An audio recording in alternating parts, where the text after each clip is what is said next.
कार्यक्रम में मुख्य अतिथि के रूप में उपस्थित हमारे बिलासपुर संभाग के कमिश्नर महादेव कावरे सर, अजाक्स के प्रांताध्यक्ष लक्ष्मण भारती जी, डाइट मेरा ही नहीं हम सब का मानना है संघर्ष, मेहनत और समर्पण, ये तीन चीजें जो हैं वो आपको किसी भी सफलता की सीढ़ी पे ऊपर पहुंचा सकती है। क्योंकि मैं मैथ्स का स्टूडेंट था तो इंजीनियरिंग करने का सोचा। घर से तो ऐसा कोई किसी ने ये नहीं बताया कि आपको जो है इंजीनियर बनना है कि प्रशासनिक क्षेत्र में जाना है, कभी किसी ने जो है नहीं बताया था। लेकिन जब आप दृढ़ इच्छा कर लोगे और अपना इच्छा शक्ति कर लोगे कि ये एक बात मेरा ही है, ये अगर कोई सोच लोगे तो कोई माइक आपको है गड़गड़ काटे खोट, अंतर हाथ सहार दे, बाहर मारे चोट। ये हमारे गुरु बैठे हैं और ये कुम्हार के समान है, बच्चों को डांटते हैं, समझाते हैं, सारे चीज करते हैं।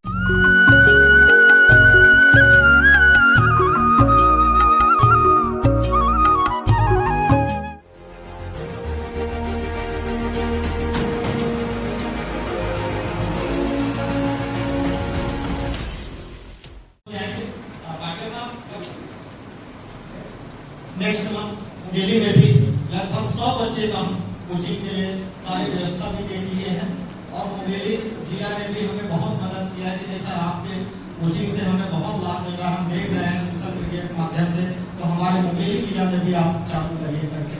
तो मुंगेली जिला में भी बहुत जल्दी अगले सप्ताह हमारे पार्टी साहब हो जाएंगे। बच्चों का साथ लोगों से यही आह्वान है मेरा कि जो आप सपना देखे, जो यहाँ पर आके आप कुछ बनना चाहते, ईमानदारी से, क्योंकि माँ बाप बहुत मेहनत करके आज हम लोगों को इस लायक बनाया, उनका भी सपना रहता है कि मैं अगर आज अनपढ़ हूँ तो मेरे बच्चा एक क्वालिफाइड बने, पढ़ लिख के सब में नागरिक बने और हमारी जो आज आर्थिक स्थिति की जो कमजोर है उसमें इनका सहभागिता हो, हमें समाज में प्रतिष्ठा दिलाए हमारे बच्चे। ये बहुत सारे सपने हमारे पालक देख के अपने बच्चों को पढ़ाते हैं। तो मैं चाहता हूँ कि आप इनके सपनों में खरे उतरे, अपने उद्देश्यों को पूर्ति के लिए जी जान लगा दीजिए, पूरा अपने आखिरी एफर्ट लगाइए, क्योंकि बोलते हैं एक पद है तो एक पद में मेरा चयन कैसे होगा। यहाँ तो हजारों लोग यूपीएससी में फॉर्म भरेंगे, लेकिन जब आप दृढ़ इच्छा कर लोगे और अपना इच्छा शक्ति कर लोगे कि ये एक पद मेरा ही है, ये अगर कोई सोच लोगे तो कोई माइक आपको चुनौती लेते और जब आप चुनौती लेते हो तो निश्चित तौर से मैं मानता हूँ कि पहाड़ों को भी रास्ता देना पड़ता है। ये शिक्षा की ताकत और हमारे शिक्षक गुरु मैं पुष्प साहब को तो मैं इनका आभारी हूँ। इनका आइडियोलॉजी को मैं पूरा प्रदेश में लागू कर रहा हूँ। शुरुआत सर का बहुत ये रहा, कुछ गरीब बच्चे इनके पास रास्ते में जा रहे थे, मिल गए, पूछे कि क्या करते हो करके, तो फल को बेच रहे थे, तो ये जो जंगली जो ये तो बोले हम लोग तो ऐसे करके जीविकोपार्जन करते हैं, तो पढ़ाई लिखाई क्या इस तरह है, बोले कुछ भी नहीं। तो सर उसी दिन मेरे को फोन किया, डॉक्टर साहब बहुत ज्यादा स्थिति बच्चे लोगों का पढ़ना चाहते हैं लेकिन उसके पास व्यवस्था नहीं, सेंटर नहीं, अगर क्या हम लोग थोड़ा थोड़ा हमारे आजाद संगठन को सहयोग करें तो क्या उन बच्चों के लिए हम कुछ कर सकते हैं क्या। मैं बोला सर ये तो मेरे दिल की बात आपने कर दिया। मैं भी चाहता हूँ कि हमारा प्रदेश शिक्षा के क्षेत्र में उत्कृष्ट स्थान पे आए। तो सब लोग बोलते हैं कि इस क्षेत्र को पिछड़ा हुआ क्षेत्र है, जंगली क्षेत्र है करके, हम भी चाहते हैं कि हमारे स्किल को बहुत ज्यादा डेवलप करें, जिससे हमारा भी राज्य उन केरल जैसे राज्यों में गिनती हो, क्योंकि हर प्रकार समृद्धशाली राज्य में हम जन्म लिए हैं। तो सर की बातें मुझे लग गई और उसी दिन से हमने परिकल्पना की पूरा प्रदेश हम बच्चों को पढ़ाएंगे भी, कोचिंग भी देंगे। इसी तारतम्य में हमारे पाटलेश्वर का भी सर महाविद्यालय जो घासीदास महाविद्यालय करपीली में और वहाँ 1200 बच्चे हैं उस महाविद्यालय में। हमने कहा कि उन बच्चों को भी निःशुल्क हम कोचिंग देंगे वहाँ महाविद्यालय में जो पढ़ने वाले बच्चे हैं, और मैं जाके वहाँ उद्घाटन भी किया। उन बच्चों को आज निःशुल्क कोचिंग को वहाँ भी लाभ मिल रहा है। तो हम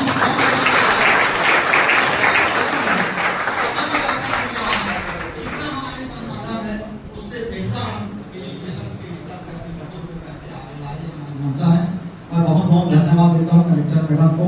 आपके आशीर्वाद, आपके सानिध्य में ये जिला बहुत ही उत्कृष्ट जिला के रूप में इनका नाम शुमार हो प्रदेश में, मेरी शुभकामनाएं रहेगी। और आपसे मेरा एक निवेदन भी है कि जो हमारे बच्चे बाहर से आ रहे हैं और शासन की भी शायद मंशा है, इसमें बोले थे कि अगर उनका रहने का व्यवस्था एक हॉस्टल के रूप में व्यवस्थित करने का, जहाँ पर अगर 10-12 बच्चे हो जाते हैं तो ऐसा कोई योजना हो मैडम तो वो अगर यहाँ पर संचालित कर दे, मेरे बच्चे जो बाहर से साइकिल चला के जो आ रहे हैं 20 किलोमीटर 30 किलोमीटर की सुविधाएं हो जाएगी। बस मैं यही कहूँगा कि आप लोगों के आशीर्वाद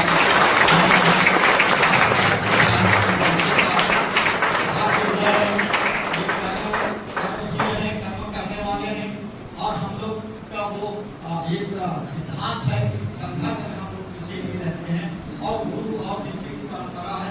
कहावत भी है कि गुरु कुम्हार शिष्य कुंभ है, गड़गड़ काटे खोट अंतर हाथ सहाय है, बाहर हमारे जोड़। ये हमारे गुरु बैठे हैं और ये कुम्हार के समान है, बच्चों को डांटते हैं, समझाते हैं, सारे चीज करते हैं, लेकिन जब उस गीली मिट्टी का एक आकार जब बनता है तो सब उस आकार का तारीफ करते हैं। ऐसा हमारा अजाक्स आज कर रहा है, तो मैं अजाक्स की टीम को भी बहुत बहुत धन्यवाद देता हूँ।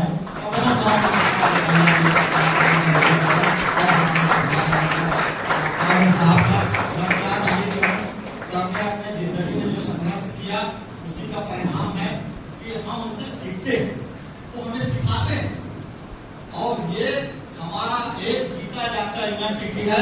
इसलिए सर के लिए जोरदार ताली बजाओ। बहुत बहुत धन्यवाद हमारे मेरे अजाक्स की टीम को, मेरे समाज सेवकों को, हमारे यहाँ पर आए हुए पत्रकार बंधुओं को, हमारे समाज सेवी मैडमों को और यहाँ की जितने भी जो शिक्षा के क्षेत्र में गुरुजन जो हमारे सेवा दे रहे हैं उनका सबका अभिनंदन करता हूँ, सबको प्रणाम करता हूँ। बहुत बहुत धन्यवाद।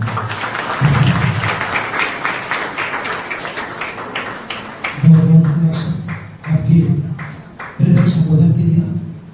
तोड़ दिए हैं तारे हमने, पंख लगाए हर सपने को, आसमान है पूरा मेरा, कहाँ समंदर मुझसे है। एक बार जोरदार तालियां सबके लिए। और मंच पर जिनकी उपस्थिति से हम सभी ऊर्जित हैं और एक नई ऊर्जा का संचार हो रहा है। इस कोचिंग संस्थान में हमने देखा है कि जब भी टेस्ट किए जाते हैं, अभी जो हाल ही में टेट के रिजल्ट घोषित किए गए,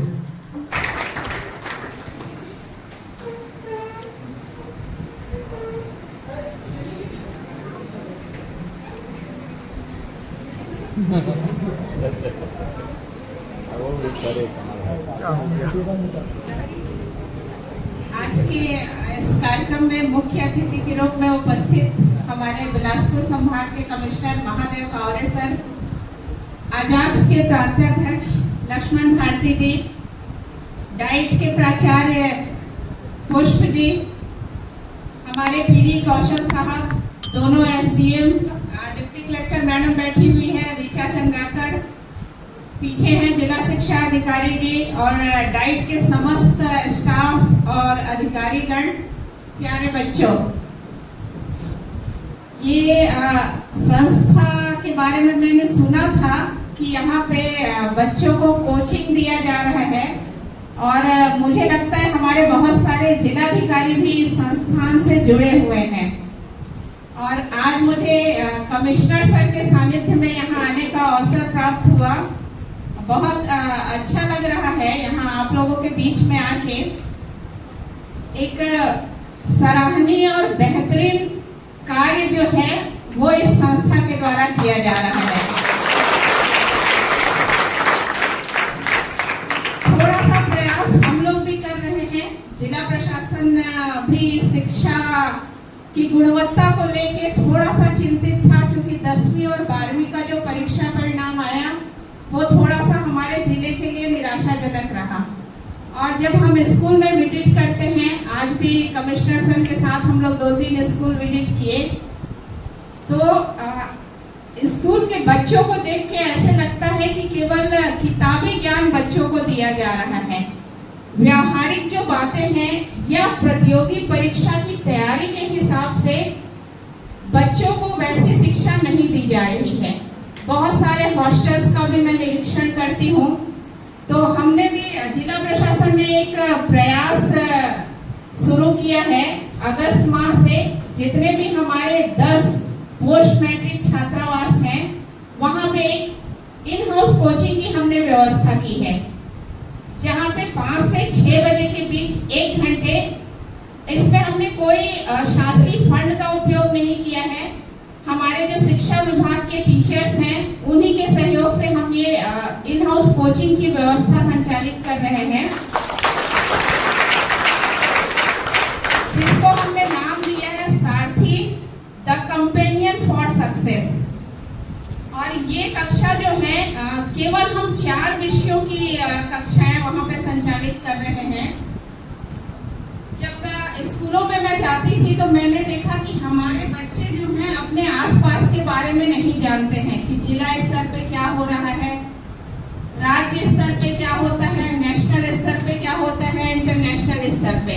मतलब थोड़ा सा मुझे लगता था कि हमारे बच्चों को भी माइंड सेट करने की जरूरत है कि आगे प्रतियोगी परीक्षा दिलाना है तो कुछ कॉमन विषय ऐसे होते हैं जिनकी तैयारी करना हमारे लिए जरूरी होता है।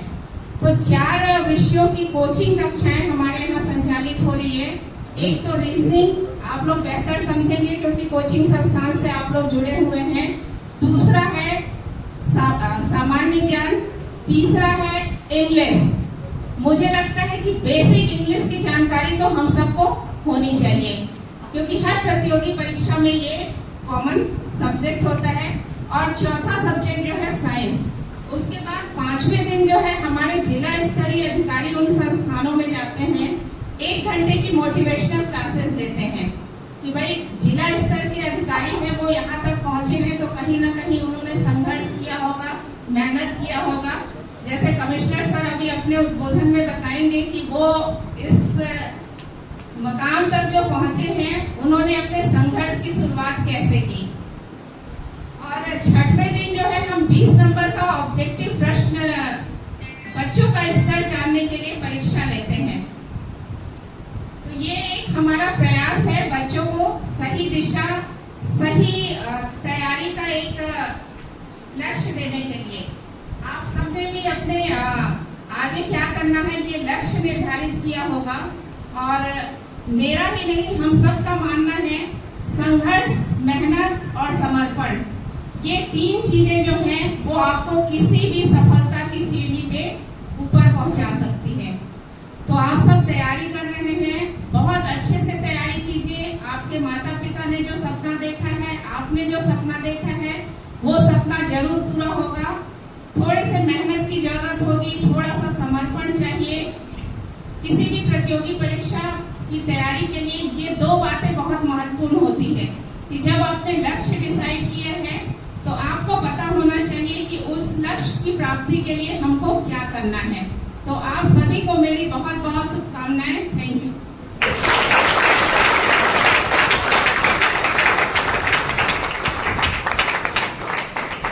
बहुत बहुत धन्यवाद मैम आपके प्रेरक संबोधन के लिए।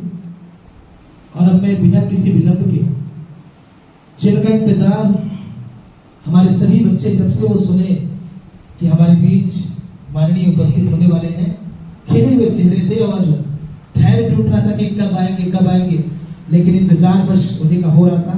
और अब मैं बिना किसी औपचारिकता की बहुत ही सम्मान के साथ, आदर के साथ, जिन्होंने विपरीत परिस्थितियों में संघर्ष करके यह मुकाम हासिल किया, मैं चाहूंगा जोरदार तालियों से उनको आमंत्रित करें आज के कार्यक्रम में मुख्य अतिथि माननीय श्री महादेव कौरे जी सभागार से आपसे सदन में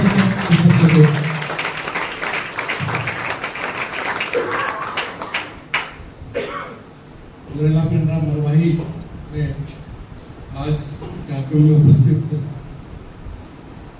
जिले के कलेक्टर नीना मंडावी मैडम, अजाक्स के प्रांताध्यक्ष डॉक्टर निर्मल भारती जी, यहाँ के डाइट के प्राचार्य और अजाक्स के महासचिव पुष्प जी, और यहाँ के कलेक्ट्रेट के संयुक्त कलेक्टर, एसडीएम के कलेक्टर और जिला शिक्षा अधिकारी सहित सभी अधिकारीगण, यहाँ पर उपस्थित सभी डाइट के स्टाफ और साथ में प्यारे बच्चों, मेरे बारे में काफ़ी कुछ जो है बताया गया। और आप सब लोग जो है कई बार मेरे दूसरे दूसरे माध्यम से भी जो है सुने होंगे। मुझे बताया गया कि यहाँ पहले और एक बैच 290 बच्चों का जो है निकला है, और अभी जो सेकंड बैच है उसमें 100 बच्चे यहाँ पर कोचिंग प्राप्त कर रहे हैं। मैं खुशबू जी का बहुत बहुत बधाई देता हूँ उनको कि उन्होंने इतना अच्छा जो है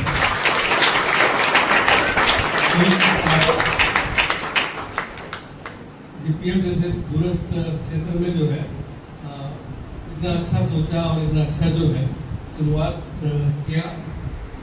क्योंकि हम लोग सब जो है सोचते हैं लेकिन उसको क्रियान्वित करना कठिन हो जाता है, क्योंकि उसमें फिर बहुत सारी दिक्कतें आती हैं। अब जैसे आप लोगों के रहने के लिए ही दिक्कतें हैं, आने जाने के लिए दिक्कतें हैं,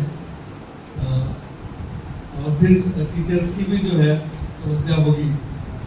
ये हम लोग और भी जगह जो कोचिंग स्टार्ट हुए हैं वहाँ भी देखते हैं कि इस तरह की समस्याएं आती हैं कि उसके बावजूद जो है यदि यहाँ 290 बच्चे कोचिंग लेकर निकले हैं तो एक बहुत बड़ा जो है अचीवमेंट है। और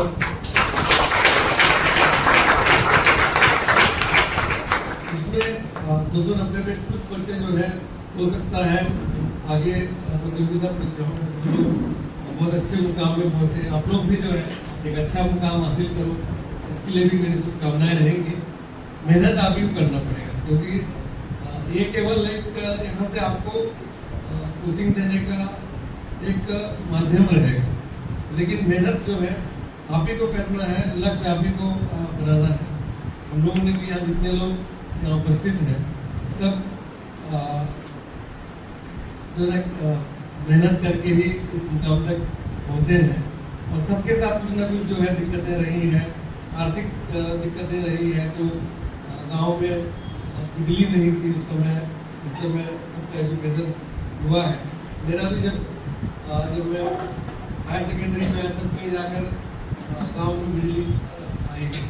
बीजापुर जैसे छोटा सा जो है पिछड़ा क्षेत्र और बस्तर क्षेत्र में एक गांव है जहाँ मेरा जन्म हुआ था, वही प्राइमरी स्कूल भी जो है वही हुआ। हमारे जो टीचर थे वो हम लोग को बुला के, जब हम लोग 5th में थे तो वो घर में तो टीचर्स क्वार्टर था, सरकारी बंगला था, वहाँ हम लोग को बुलाते थे। जितने 5th में थे 5-6 बच्चे थे, और वहीं उन्हीं के यहाँ पढ़ते भी थे, उन्हीं के यहाँ सोते भी थे, और सुबह में अपने घर में चले जाते थे। लगभग एग्जाम के 3 महीना पहले जो है उस तरह से बुला के लोग को एक तरह से अतिरिक्त जो है पढ़ाई करवाते थे। तो वो भी मिट्टी तेल की रोशनी है, ये उनका सोच थी। आज जो है ना इस तरह की सोच जो है मुझे ने सोचा है कि आप लोग कोचिंग देने का, तो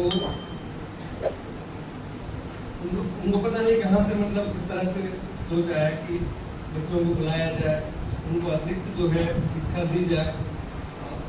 फिर जैसे मैं मिडिल में पहुंचा तो वहाँ भी जो है जो राष्ट्रीय प्रतिभावान परीक्षा होती है उसमें एक टीचर ने मेरा फॉर्म भरवा दिया, बोला कि केवल एग्जाम लेना है। तो उसमें मैं ब्लॉक में जो है ब्लॉक में टॉप कर गया। तो फिर उसके बाद जो बस्तर का जो सबसे अच्छा स्कूल है जिसको कि बस्तर हाई स्कूल के नाम से जानते हैं, वहाँ पर जगदलपुर में पढ़ाई हुई, और वहाँ भी रहता क्योंकि मैं मैथ्स का स्टूडेंट था तो इंजीनियरिंग करने का सोचा। घर से तो ऐसा कोई किसी ने ये नहीं बताया कि आपको जो है इंजीनियर बनना है कि प्रशासनिक क्षेत्र में जाना है, कभी किसी ने जो है नहीं बताया था। ये है कि जो साथ में पढ़ने वाले स्टूडेंट्स थे, सहपाठी थे, उन्हीं से जो है चर्चा करते करते जो है फिर हमने इंजीनियरिंग की परीक्षा दिया। फिर पीटी में हुआ, उसके बाद जगदलपुर में जो इंजीनियरिंग कॉलेज था तो वहाँ से इंजीनियरिंग हुआ।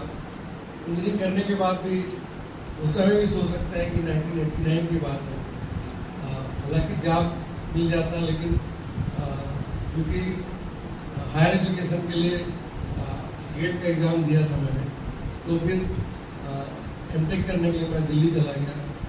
तो दिल्ली में जब मैं एमटेक कर रहा था तो मेरा जो रूममेट है वो पहले अटेम्प्ट में ही IAS बन गया।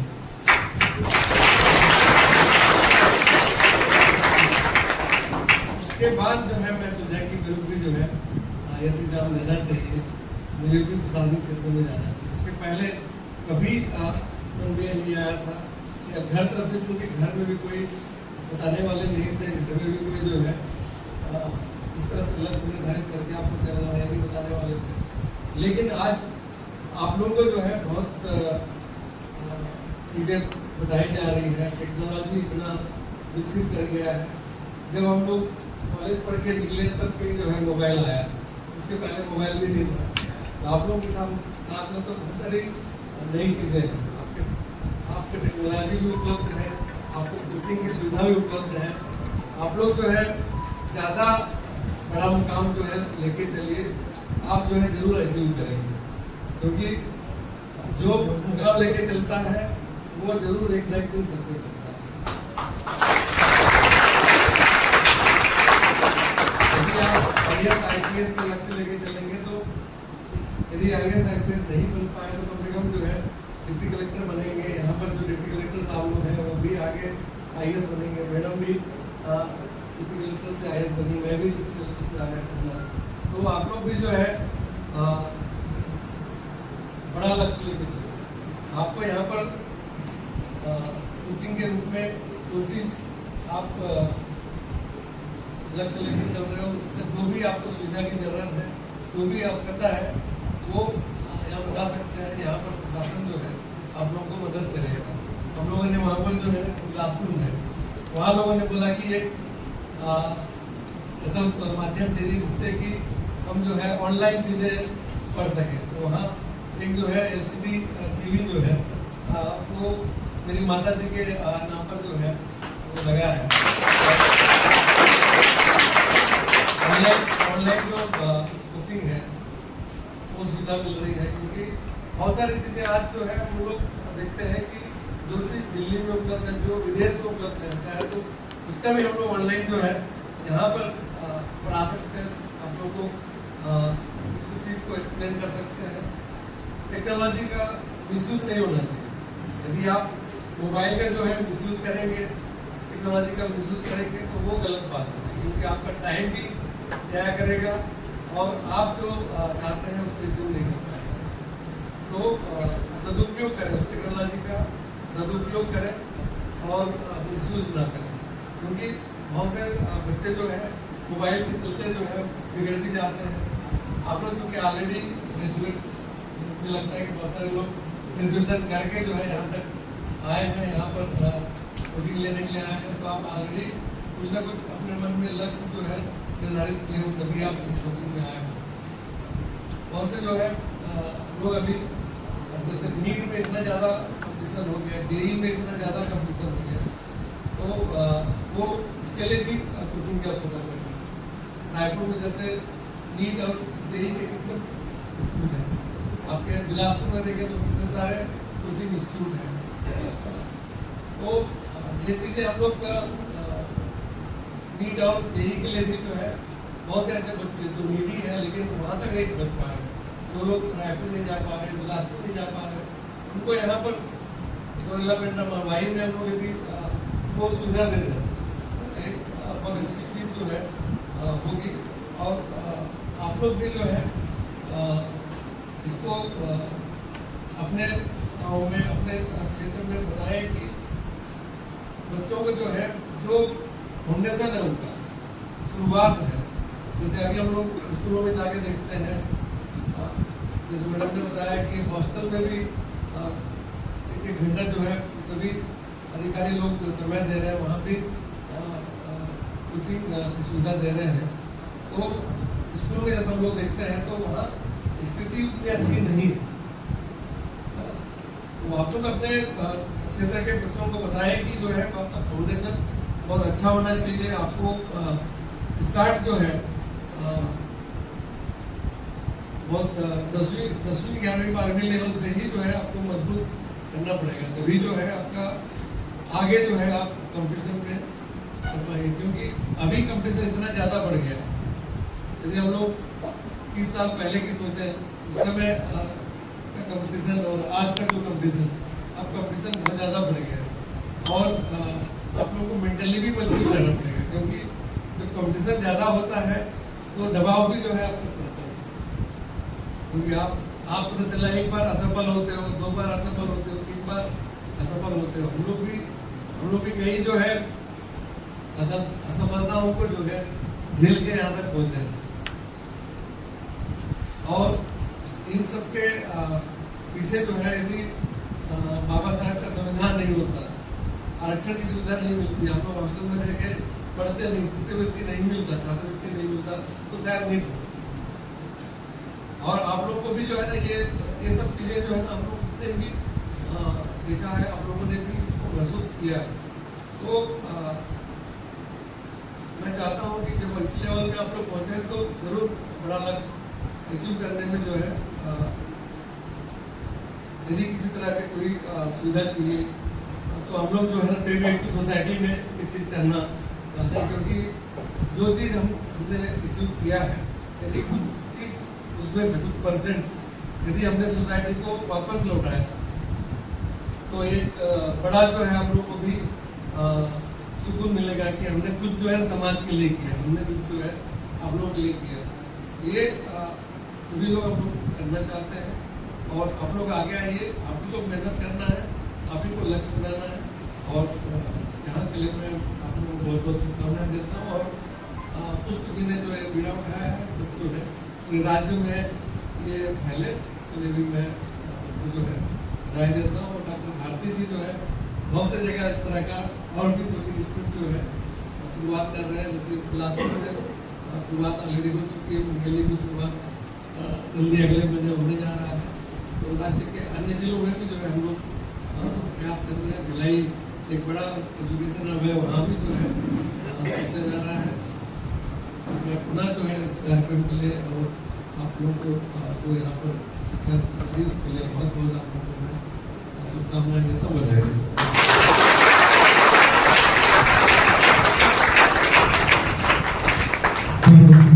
आपके प्रेरक संबोधन के लिए, आपके मार्गदर्शन के लिए।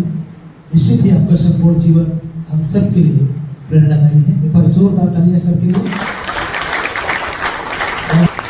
तालियां बजती रहनी चाहिए हम सब के लिए। गौरव का पल, एक ऐतिहासिक मंच। आर्थिक रूप से हमारे विशेष रूप से आदिवासी बच्चों के बच्चों के लिए अपना बेशकीमती समय निकालकर, जिनकी गरिमामय उपस्थिति, जिनका सानिध्य, जिनका स्नेह हमें प्राप्त हुआ, बहुत बहुत आभार से, बहुत बहुत हृदय से धन्यवाद आपका माननीय मंच। और अब मैं आभार प्रदर्शन करूँ।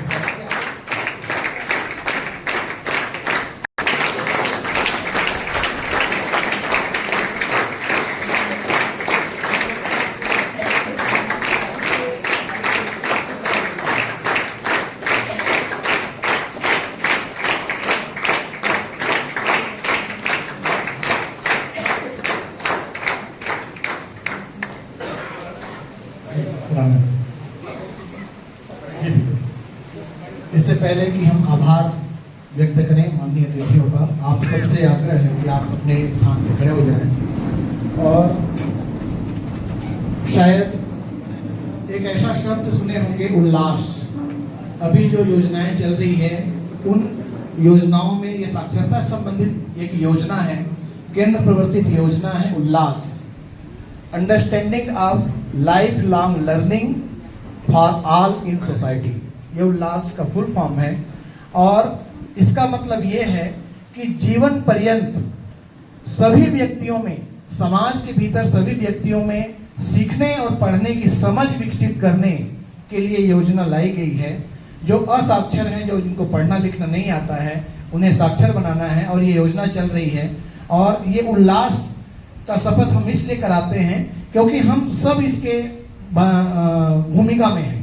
हम सब ऐसा सोचें कि हम हमारे करीब में जो असाक्षर हैं उनको हम साक्षर करें। तो मैं आदरणीय कमिश्नर साहब से अनुरोध करूंगा कि उल्लास का शपथ वाचन करेंगे और आप सब दोहराएंगे। अब बहुत सारे बच्चे वॉलंटियर हैं सर, इस सुना हाँ पढ़ा रहे हैं। आगे कर लीजिए।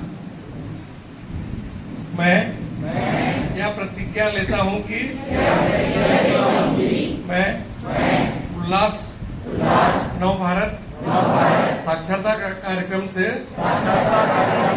जुड़कर शिक्षार्थियों को शिक्षा प्रदान करूंगा और कर्तव्यपूर्ण भाव से योगदान दूंगा। मैं शिक्षार्थियों को साक्षर बनाने में अपने पूर्ण ज्ञान और कौशल का प्रयोग करूंगा।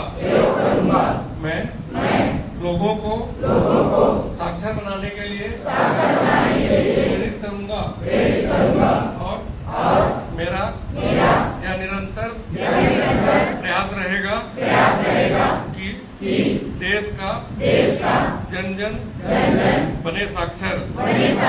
जय हिंद, जय छत्तीसगढ़, जय अक्षर। एनएसएस के बच्चों को इस दिन से सम्मानित किया जाता है। माननीय सभापति सर एवं माननीय कलेक्टर से मैं सादर अनुरोध करूंगा कि अपने कर कमलों से उनको प्रशस्ति पत्र प्रदान कर सम्मानित करें। जो कार्य के लिए राजेश कावत जी, ब्रज बिहारी साहू जी एवं प्रियांशु निर्मलकर जी।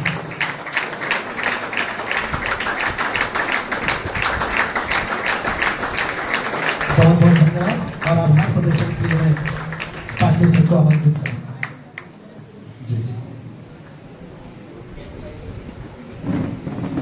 आज बहुत ही महत्वपूर्ण अवसर हम सबके लिए कि हम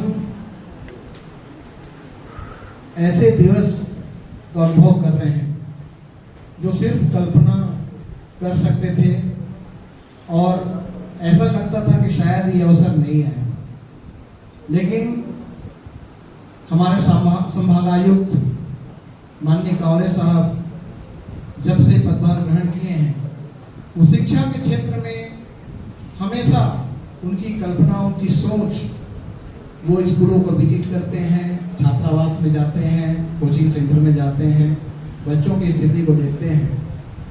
निस्संदेह हम समस्त लोगों के लिए, जितने भी हम अभिभावक हैं, अधिकारी कर्मचारी हैं, उनके लिए एक आइकॉन बन गए हैं आदरणीय कांग्रेस। उनके मार्गदर्शन में हमें चलना चाहिए। हमें हमेशा शिक्षा के बारे में ही सोचना चाहिए। बाबा साहब अम्बेडकर ने ये कहा है, शिक्षा वह शेरनी का दूध है जो इसे जितना पिएगा वही दहाड़ेगा। तो ये वैसे ही शिक्षा है। और आज हम सब यहाँ पर आप लोगों के बीच में सम्मानित अधिकारियों को लाने का ये कोई उद्देश्य ये मत समझना कि हम अधिकारियों का सिर्फ स्वागत करना चाहते हैं। बेटा, हम आप सब की जो परिकल्पना है, जो सोच है, जो इस लेवल में बनना चाहते हैं आप लोग, वो आप लोगों से हम परिचित कराना चाहते हैं कि कितनी मेहनत करके इस फ्रंट लाइन में जो बैठे अधिकारी हम सब के बीच में है, वो इतनी मेहनत करके बैठे। आप ही के जैसे साधारण परिवार से सभी के सभी हैं, कोई बहुत बड़े परिवार से नहीं है जो जिनके बचपन में बहुत ही सुख सुविधाएं रही हो, ऐसी कोई बात नहीं है। जो भी अधिकारी यहाँ पर बैठे हुए हैं, सभी के सभी अधिकारी जमीन से जुड़े हुए हैं। कहा जाता है कि बरगद का वृक्ष जितना विशाल होता है, यदि हम उसके बीज की कल्पना करें तो उतनी ही छोटी होती है। उसी प्रकार से हमारे अधिकारीगण यहाँ पर बैठे हुए हैं और सभी के सभी की सोच है कि हम जिस परिस्थिति से यहाँ पर ऊपर उठे हैं, उन परिस्थिति से हमारे बच्चे ऊपर ना उठे, उन परिस्थिति का सामना ना करना पड़े।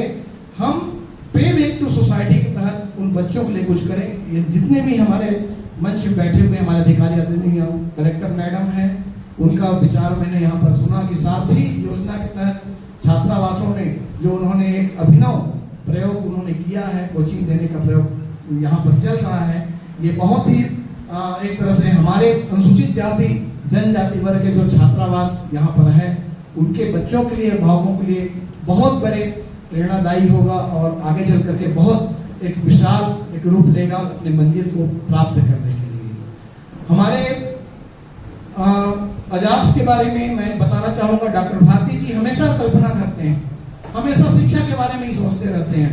पता नहीं अपने सर्विस भी करते हैं, समय पर सर्विस भी करते हैं, सेवा भी देते हैं, वो विशेष चिकित्सक भी हैं और शेष टाइम जितना भी रहता है वो पूरे शिक्षा के बारे में सोचते हैं कि बच्चों की शिक्षा कैसे हम करेंगे। हमारे जो जरूरतमंद बच्चे हैं, मैं और एक विशेषता बताना चाहता हूँ, हमारे यहाँ पर जितने भी स्टाफ हैं और विद्यार्थी हैं, अजास का मतलब अनुसूचित जाति जनजाति अधिकारी कर्मचारी संघ जरूर होता है, लेकिन इसका कतई उद्देश्य नहीं है कि सिर्फ हम अनुसूचित जाति जनजाति के विकास की बात करते हैं। मैडम, मैं आपको बताना चाहूंगा कि हमारे इस विद्यार्थियों के समूह में अनुसूचित जाति जनजाति अन्य पिछड़ा वर्ग के और ईडब्ल्यूएस के भी विद्यार्थी हैं। हम चारों वर्ग के लोगों को हम शिक्षा दे रहे हैं, जनरल विद्यार्थी हैं, सभी विद्यार्थी लोग हैं यहाँ पर। तो हम कभी भी ये नहीं सोचते हैं कि हम अजाक्स जो सिर्फ अनुसूचित जाति जनजाति के शिक्षा के विकास के लिए काम करेगा, ऐसी कोई बात नहीं है। तो इस तरह से हमारी सोच है और आगे हम इसको और बहुत ज्यादा मूर्त रूप देंगे। मैं यहाँ तक आप सबको आश्वस्त कराना चाहता हूँ कि जिस पल भी आपको जरूरत पड़ेगी हमारे मार्गदर्शन की, जैसे कि आप आगे चल करके मेंस एग्जाम क्लियर करेंगे, इंटरव्यू में आपको जरूरत पड़ेगी, तो हमारे यही अधिकारी आपको मॉक इंटरव्यू देंगे। मैं बताना चाहता हूँ, रिपोर्टिंग 2020 में हम लोगों ने मॉक इंटरव्यू कराया हमारे इन्हीं अधिकारियों द्वारा, और अधिकारी साथ में थे, बैठे थे, और मॉक इंटरव्यू जो जिनको व्यक्तित्व परीक्षण का अनुभव नहीं था, गांव को बिलोंग करते थे, पहले 11 विद्यार्थी थे 2020 में, 11 में से 5 विद्यार्थियों का सिलेक्शन हुआ सीजीपीएससी। दूसरी बात में हम लोगों ने मॉक इंटरव्यू कराया, उसमें 18 विद्यार्थी थे 2021 में, उसमें से 6 विद्यार्थियों का सिलेक्शन हुआ, उसमें एक डिप्टी कलेक्टर बनेगा, एक डीएसपी। और तीसरी बार अभी 2022 बैच में जो हमने 23 में जो मॉक इंटरव्यू कराया, उसमें मैं आपको बताते हुए बहुत गौरवान्वित महसूस कर रहा हूं कि 8 बच्चों का सिलेक्शन हुआ, 8 बच्चों का सिलेक्शन हुआ, और उसमें से और मुझे बताते हुए गर्व हो रहा है कि 2 बच्चों का यूआर में सिलेक्शन हुआ, यूआर में। और यूआर में इसलिए सिलेक्शन हुआ कि वो इंटरव्यू में ज्यादा अंक पाए, इंटरव्यू में ज्यादा अंक पाए, इसलिए यूआर में सिलेक्शन हुआ। तो ये हम लोग की तरफ से ऐसा एक समाज को देने का कार्य किया जा रहा है। तो निसंदेह बेटा आप सब बहुत ही भाग्यशाली हैं कि इतने बड़े बड़े अधिकारी जो अनुभवी हैं, जो मेहनत करके यहाँ तक पहुँचे हैं, वो आप सबके समक्ष हैं, आपके आदर्श बनने के लिए, आपके आइकॉन बनने के लिए, आपके प्रेरणा स्रोत बनने के लिए और यहाँ पर उपस्थित हैं। मैं पुनः आप सभी अधिकारियों को, माननीय कलेक्टर महोदय को, महोदया को, माननीय औरे साहब को, हमारे माननीय तेंदुलकर साहब को, हमारे डायरेक्टर साहब को, हमारे एसडीएम साहब को और डॉक्टर भारती साहब को, पुष्प साहब को और पूरी टीम को, सभी को आभार प्रदर्शन करता हूँ, धन्यवाद देता हूँ कि बहुत कीमती समय आप लोगों ने